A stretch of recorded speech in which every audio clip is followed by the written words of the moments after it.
People, welcome back. So, people, this is your last and final part of your amendment of EBCL. There is nothing much left if you guys have covered the first and two. Of course, there is a little part left in your Competition Act, around 6 points. Just remember that and go more than sufficient. So, what is that? We'll see, people. The next amendment in your FTP only, not amendment, they have added a concept that's called SCOMET. Now, what do you mean by SCOMET, sir? Uh, SCOMET stands for, people, it's an acronym, it's a full form called Special Chemicals, Organisms, Materials, Equipment and Technology. So it is chemicals, organisms, materials, equipment and technology. So what do you mean by SCOMET, people? In short, if I have to tell you this way, imagine it can be a chemical, it can be an organism, it can be a software, it can be an equipment, it can be any technology which has dual purpose. It can be civilian purpose, it can be with regards to what do you say, army related, basically war related and all. So it has two purpose. It can be civilian as well as with regards to military purpose. So there are dual use. So if one item has a dual use, people, that is called as SCOMET. So India, people, is party to a different treaties and conventions. Meaning you know by now what are these treaties. Various countries come together, they sign a treaty. According to this treaty, people, the member nations of these treaties cannot sell these items to other countries because I said you there are two purpose. It can be used for civilian also, it can be used for military also. So in a way, if it gets into a wrong hands, people, it is always destructive in nature. So indirectly what they are saying, if you guys are party to this treaty, you cannot easily export SCOMET items. So SCOMET items, people, by default are either prohibited exporting, or if you want to export them, they can be exported by a authorization. You have to go to DGFT, or there are different licensing authorities, you have to go to them. If you go to them, yes, you guys can export SCOMET items as well. So this is what is given under this particular thing. Just let us have a read through. They may not ask you, so preference least, it's okay. Brief background, India is a signatory to international conventions on disarmament and non-proliferation. What do you mean by this, people? Disarmament and non-proliferation, meaning what, people? Basically, these are the treaties which says disarmament means what? Basically, we say no to arms and ammunitions. Basically, anything which has dual purpose. So because of that, people, you can see United Nations Security Council resolution obliges all countries to prohibit access of weapons and mass destruction and their delivery systems to non-state actors, meaning especially those into terrorist purposes. So because of that, people, in consonance with these guidelines and controls and obligation, India has regulated the export of dual-use items, nuclear related items, including software and technology. Software also can be used, no detonation. Imagine to this mines and all. It can be used. So what do they say? SCOMET list export of dual use items including software and having potential civilian or industrial applications as well as use in weapons of mass destructions is regulated. So by default, it is either prohibited or it is permitted by authorization. You have to take an exception. You have to ask for an approval. Now, whom should I ask for an approval, people? SCOMET, people, has been classified into 8 categories, 0 to 8. If your items fall under nuclear, you have to take approval from Department of Atomic Energy. Like this, people, they've given you. Should you remember? Absolutely put no, not at all required, 100%. So whenever you are doing export of these dual use items, they have put them into 8 different categories. So 8 different categories, people, based upon the category, you have to take an approval. As simple as that. Supply of SCOMET items from DTA, domestic tariff area, to SEZ, meaning, sir, within India, from India to SEZ, basically happening in India only.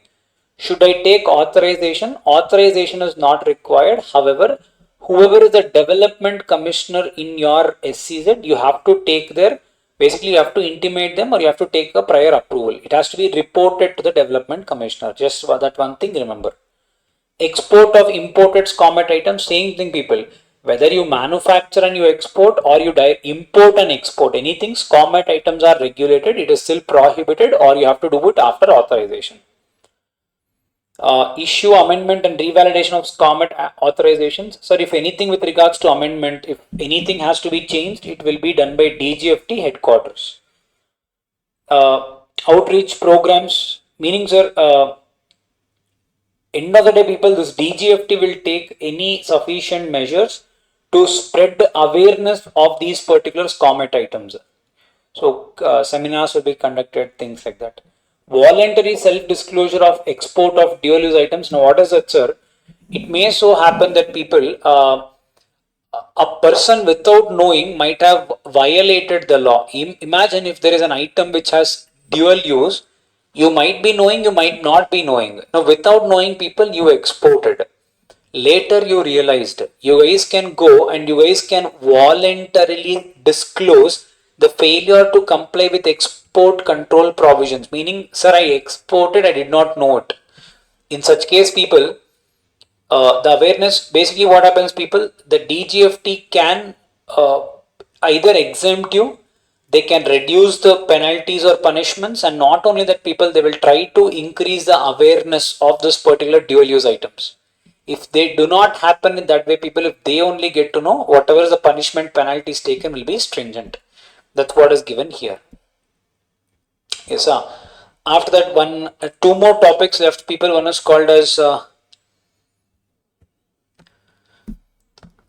one is called as people, we have done this promoting cross-border trade in digital economy. This is nothing but people, e-commerce exports. I told you, what is e-commerce exports? Supplying of goods or services over a electronic platform using digital money. What is digital money? It can be debit cards, credit cards. Using that if you're doing people is called as e-commerce exports. The major thing, what and all will be there. You can do e-commerce exports of goods, services. There'll be a website to do that. There'll be e-commerce logistic partner. I told you that ShipRocket and all. There is this Shadow Fox. There are so many people, FedEx. So all these things are supplying this. So they are the logistic partners. One thing to remember here, private people are also there. Government also has tried to take some initiatives by creating export hubs. So whatever we saw, e-commerce, same thing, e-commerce export hubs also have been created, meaning their only thing is to provide logistics, whatever is the inventory supply, whatever you guys need support, all that will be given by this export hubs, meaning e-commerce export hubs. One thing is done by private people. Next one, people, government is also doing people, that is only by e-commerce export hubs. It's a public-private partnership. They try to do a partnership with the central or state government as well as the private people so that they can give you some logistics, infrastructures, things like that. You guys can export e-commerce thing in two ways. One is people through private, ShipRocket, public also, government. What is that people? Post offices. Yes, people, post offices can also be used to export, and the things are called as people Dak Niryayat Kendra. Dak Niryayat Kendra is nothing but people foreign post offices. In India, people, there are certain post offices which support foreign exports as well. So you guys can go to this designated post offices. The price will be little less when compared to a private person. So it's a win-win situation. That is what these e-commerce export things will do. And I told you recent amendment, e-commerce export through the courier, they have increased the limit to 10 lakh rupees per consignment. That's a very good news. That's what is given in this e-commerce thing, people. Just go through once. Yes, sir. See, e-commerce goods, e-commerce services, e-commerce platform is nothing but a website where you sell. E-commerce logistic provider, e-commerce through courier service or post, private or Dak Niryayat Kendra, 10 lakh per consignment. Promotion of e-commerce export, hand holding. I told you, we have done something called as export, e-commerce export hubs. basically in public-private partnerships. I told you that also. They try to what? Provide storage facilities, packaging, labeling, logistics facilities. All these are the supports given by the government. And not only that, people, they will handhold you, they will teach you what are the provisions, so the different provisions you can take benefit out of. All these are exported, and that is only called as people. There is one specific scheme, and that scheme is called, I have mentioned this also before, Niryayat Bandhu scheme. Niryayat means people export, Bandhu friend. Niryayat Bandhu friend scheme means people export friendly scheme. We try to teach you, we try to handhold you, we try to do workshops, seminars, so that you guys can learn something out of it. This is only called as people uh, promoting goods, cross-border trade in digital economy, nothing but e-commerce exports. Yes, sir, that's about it. I believe I've covered everything. One more thing is called as deemed exports. There is nothing in this deemed exports, people. You guys can absolutely skip it also. I mean, absolutely. But what is deemed exports, people? If a person is directly exporting, you call it as export. What do you mean by deemed export? I am giving it to you, you are giving it to someone. Now that is called as deemed export. The person who is giving it, your product is only being sent abroad, no? The person who is giving it to you, that person is called as deemed export. Okay. Now, sir, categories of deemed export people, there will be two things. One is called as a manufacturer. I manufacture, I give it to you, you sell. Second one, people, I can be a contractor, meaning I do not manufacture. I give it to you, you manufacture, you sell, but still my products are somewhere involved. For both of us, people, even we are entitled for some export benefits, meaning duty drawback. Even we can also claim. So people, A to C, it is for manufacturer. I manufacture, I give it to you, you sell.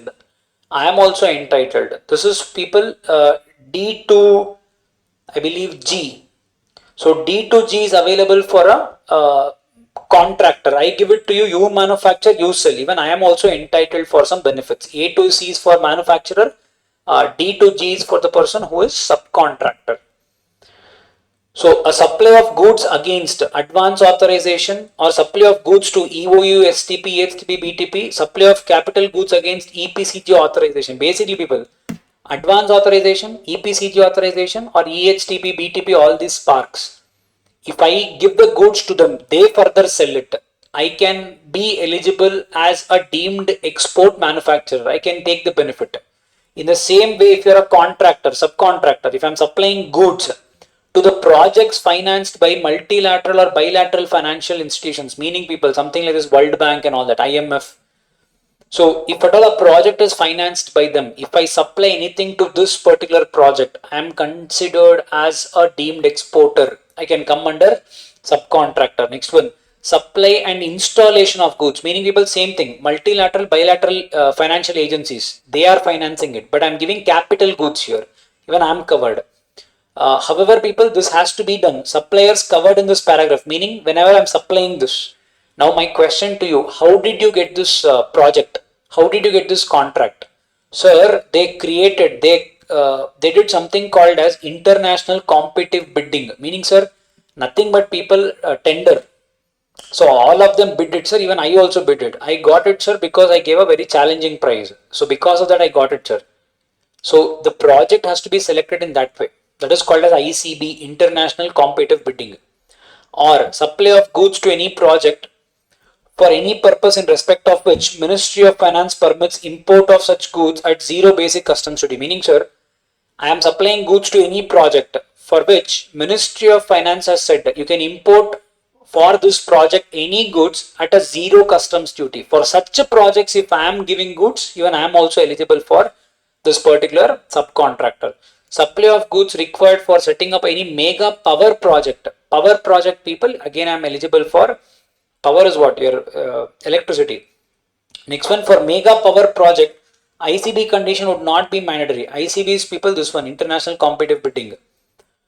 Uh, if the requisite quantum of power has been tied up through tariff based competitive bidding, meaning for one unit, I am supplying the current at a very cheap price. If I am supplier of the current, how did you come? It is not through bidding, but through tariff based competitive bidding. Tariff based competitive bidding means, people, There are so many power suppliers.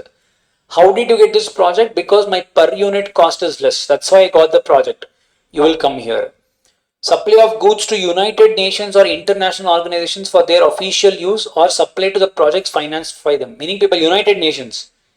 If you directly supply goods to them or if you supply goods to the projects financed by them, again you are available for deemed exports. Supply of goods to nuclear power projects provided. Such goods are required for setting up of any nuclear power project. If you are giving such goods, the project should have a capacity of 440 megawatts or more. You should have supplied goods for them. A certificate to the effect is required to be given by a officer not below the rank of Joint Secretary Government of India. So someone has to give a certification. Tender is invited through national competitive bidding or through ICB. Same thing. How did you get it? I got it because of this competitive bidding. So what are the benefits given to me, people? Same thing. Even I get advance authorization for annual requirement. Even I'll be eligible for that. DFIA, I'll be eligible for that. Deemed export drawback. Do it. Whatever is the drawback, you can claim it back. Refund of terminal excise duty. Any excise duty you pay here on fuel, on electricity, that you can claim it back. Yes, sir. The last one, people, risk management and internal audit mechanism. It's very simple, people. DGFT has implemented a software. What is that? Every month, people, there is a software which will randomly pick up 10% of the cases for each of the regional authorities. And people, they will scrutinize these applications. You have filed an application, whether have you done everything properly or not.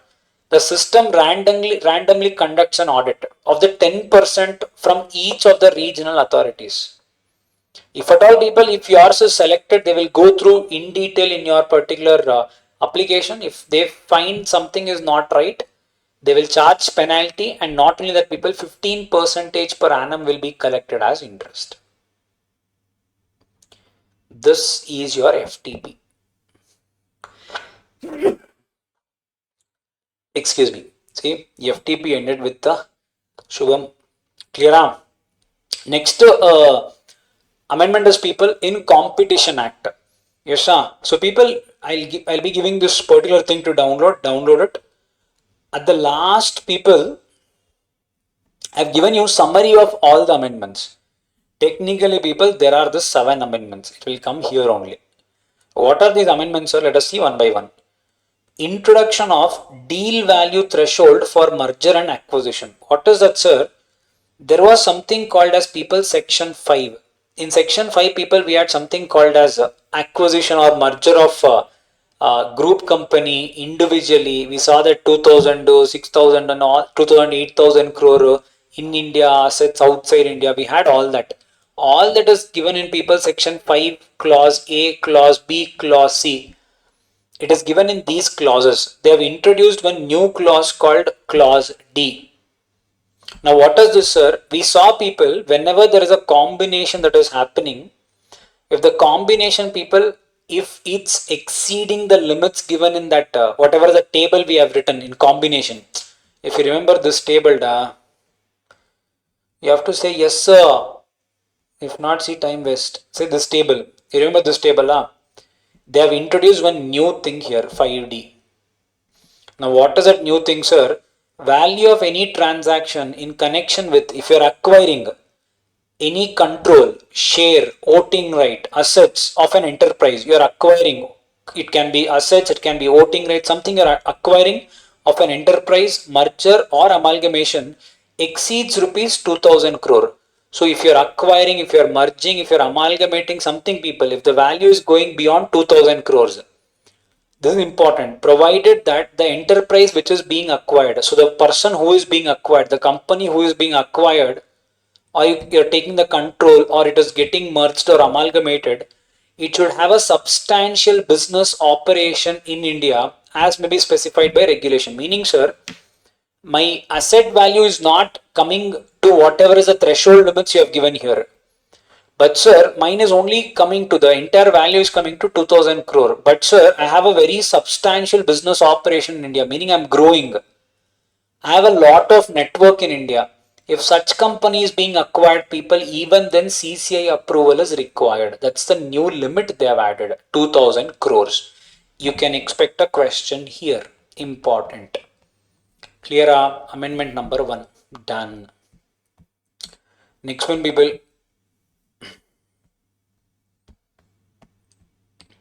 Okay. Next one, the amendment also reduces the overall time limit for assessment of merger and acquisition by CCI from 210 to 150 days. What is this, sir? You remember, people, there was one limit. What is that? Whenever you guys entering into combination, you have to intimate to CCI. CCI had 210 days to reply to you.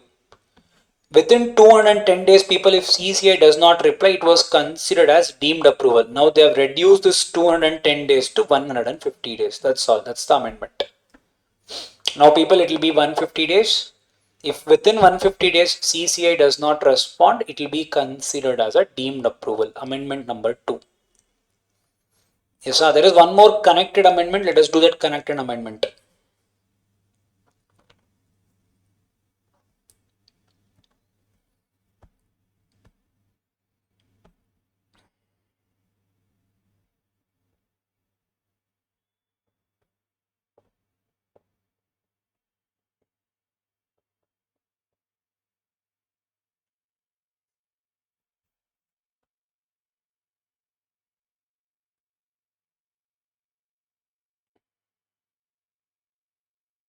Yes, so this is 150 days. So this is where the amendment is. You can see in your book. You would have written this, under this the amendment is. Clear? Huh? Okay. So here is the amendment, people. Regulations of combination, section 6. Now what is this, sir? You would have written, people, that within how many days we have to apply to CCI. Imagine, sir, two companies are coming in together. We have to apply it within 30 days. That is what you would have written. Now, people, the 30 days, they have removed it. They have given a little more advantage. They have given little more flexibility. Now, what is that? Imagine company A and company B are merging together. Now, within how many days we need to intimate CCI, sir? They have said they shall give a notice to the CCI disclosing the details of the combination. Earlier it was within 30 days. Now, people, they are saying combination after any of the following but before consummation. This was also there previously. They are telling you have to intimate CCI after approval of the proposal relating to merger or amalgamation by the directors, meaning whenever the directors passed a meeting approving the merger or amalgamation, or people, you have entered into an agreement for takeover. So whenever the agreement was entered for takeover or whenever the board resolution was passed, yes, sir, after that, people, you need to intimate. Earlier it was 30 days from that day. Now people are telling after that you intimate. However, before consummation of the combination, they have added this consummation of the combination. What do you mean by consummation of combination? Meaning, people, before the combination takes effect, you start taking or you start acting upon it. Before you start acting upon it and after you pass the board resolution, between this you intimate. It can be 50 days, it can be 60 days, it can be 100 days also, it's okay. That is what is the limit. That is what is the amendment. Clear? Done. Next one, people, there is an amendment here. What? Section 6 was not applicable to this, was already there. Few words have been changed, people. PFI, section 6 was not applicable to them. Now also PFI, section 6 is not applicable to them. Meaning what, people? Imagine every day in and day out, these people's job is only that. They will be acquiring shares, they will be selling shares. So for them, they need not apply to CCA. Earlier also it was there. Now also it is there. What? Public financial institutions, basically LIC. They'll be acquiring. So for them, it is not applicable. Foreign portfolio investors, people coming from abroad, their intention only is to invest. Not only that, people, they are registered with SEBI. So again, they need not intimate CCI before they invest or after they take over any assets of the company. Banks or category alternate investment pursuant to a covenant of a loan agreement or investment agreement. What is this, sir? Banks and all. Imagine, people, I'm a bank, I've given loan to Kingfisher based upon one asset, basically collateral or a security. Now, company did not repay the loan. Now, what did I do? I took over the management of Kingfisher. So I ended up taking over a company. Now, should I take CCI approval? They are saying no, not required. How? If at all there is a covenant, meaning condition in the loan agreement you gave. Because of that, if you are taking over, it's absolutely fine. That's an amendment. Next one, sir. People, I'll be giving you this. Go through various places. People, they have actually taken off the information. I've put strike off. Just have it for your reference. That is more than sufficient. Next one, people, there is one amendment in section 19. What is that section 19, sir? Whenever there are this anti-competitive agreements or abuse of dominance, they could have investigated. Someone has to give information, they will conduct investigation, correct? Now they have added one information, people. What is that? Whoever has to give the information, they have to give the information within 3 years of the cause of the action. Whenever anti-competitive agreement happened or whenever the dominance was abused, within 3 years of that cause of action, you need to, within 3 years of the cause of the action, people, you need to make sure you intimate CCI. After that, people, you will lose an option. That is a 3 years period they've added. Clear? That is one amendment. And people, there is one major amendment. That is where you guys can expect a question. This is what is the major amendment, people. They have added something called as settlement commitment. 48A, 48B, 48C. I will tell you what is all these three. 48A, 48B. 48A talks about settlement. 48B talks about commitment. Now, what is that, sir? Imagine, people, the Director General has started this investigation on a particular company, but the order is not yet passed. It is still going on, but investigation is started. Now, on a company, let us imagine there is an anti-competitive agreement, a vertical agreement, or abuse of dominance. Based on these grounds, there is an investigation going on.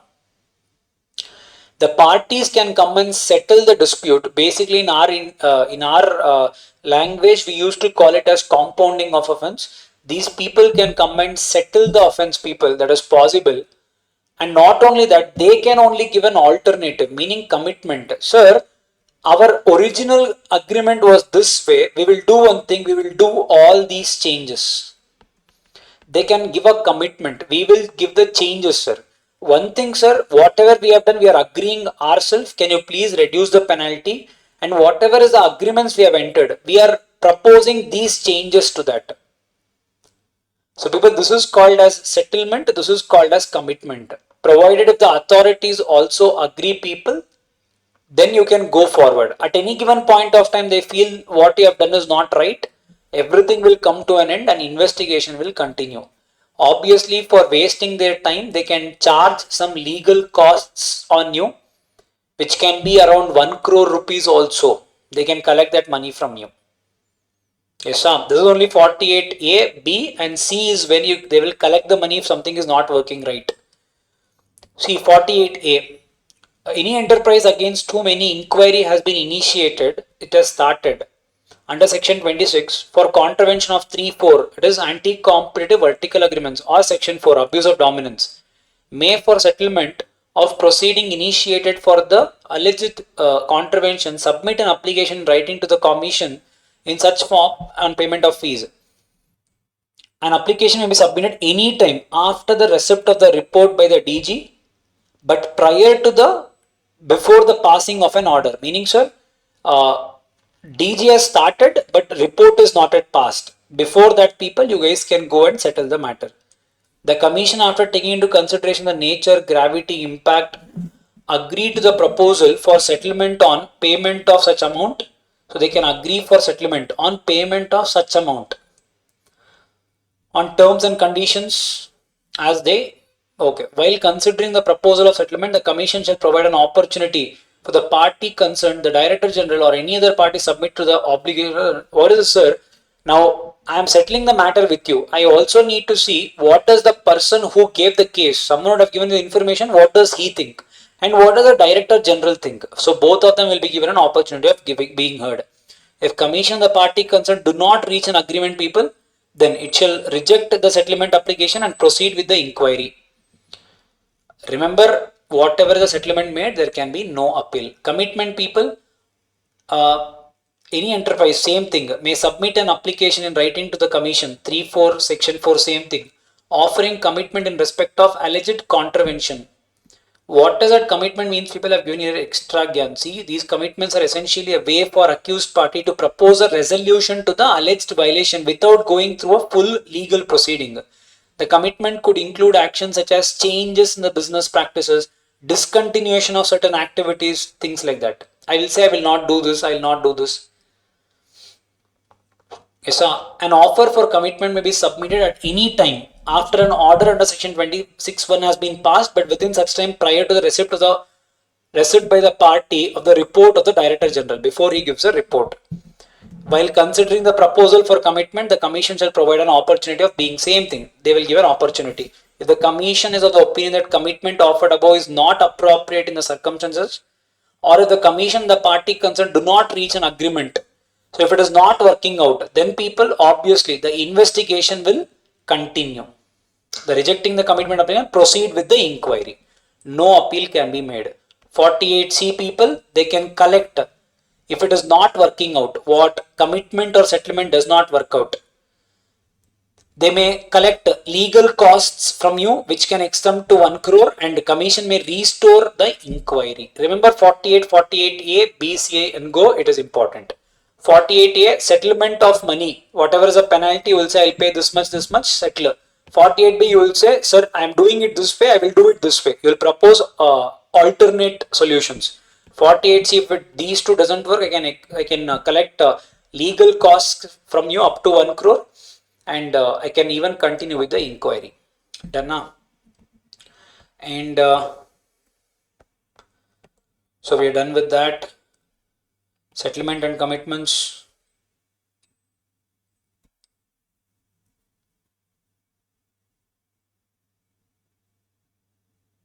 This we did 3 years. Pre-deposit. Now what is pre-deposit, sir? Any order passed by CCI people, we used to go and appeal it with NCLAT, if you remember. Now they have introduced one more provision, people. Before you go, people, whatever is the penalty amount, you will have to deposit people 25% of the amount before you go for an appeal. That's an amendment. See, under the amendment, any person agreed by the order passed by CCI may file an appeal within 60 days. That was already there. However, with a pre-deposit of 25% of the amount imposed by CCI to show the seriousness of your, basically you are serious. It's not like frivolous, not vague. Just for the sake of it, you are not going for the appeal. That's one thing. Yes, sir. Next one, people. Penalties. Basically, people, there was a penalty where whenever there is anti-competitive agreements or cartel proven, 1% and all will be charged as a penalty. Earlier, people, that percentage was on domestic turnover. Now, people, whatever are the penalties charged, that will be collected, people, on the global turnover. That's the amendment. Understood? Yes, sir. So wherever we would have written, where if there is a presence of cartel, no cartel, you would have written 1% of the turnover. The turnover now, people will be considered as global, not domestic, not only India. Whatever you make worldwide, on that there will be penalty. That's the amendment. Done now. Next one, people, there was exclusive supply agreement. If you remember, people, there was this types of agreement in which you see, you had read this tie-in agreement, exclusive supply agreement and all that. Remember this? In vertical agreements, there was this exclusive supply agreement. What do you mean by exclusive supply agreement, people?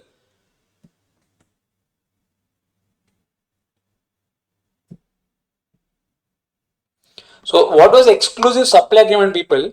I will sell you the goods. You're not supposed to sell the goods from any other vendor. If someone restricts you from that, that is called as exclusive supply agreement. Now, people, supply is only with regards to someone restricting you from selling. They have removed the word selling and they have replaced it with the dealing. Exclusive dealing agreement means what, people? When a person is restricting you from purchasing the goods from someone and selling the goods to someone. when both are being restricted, your purchases are also restricted, your sales are also restricted. That's the reason they used a common word called as dealing, so that the scope will be vast. Understood? Read. Includes any agreement restricting in a manner the purchase or the seller, as the case may be, in the course of his trade from acquiring or selling. If I am restricting you from buying something or selling, so both will be restricted. So they have used a little wider word, broader word. Understood? Done. So people, these are Competition Commission of India amendments, people. Little small only, not way too big. Just remember these things and go. More than sufficient. The last thing, people, Consumer Protection Act, there is nothing much, people. Of course, the limits in the previous amendments only I told those people. The district commission, their jurisdiction, people, now it is does not exceed 50 lakh rupees in district commission. State commission, people, 50 lakh 1 rupee to 2 crore rupees. We have already seen this. National commission, people, exceeds 2 crore rupees. They have added some case law, absolutely not important, but just know what it is.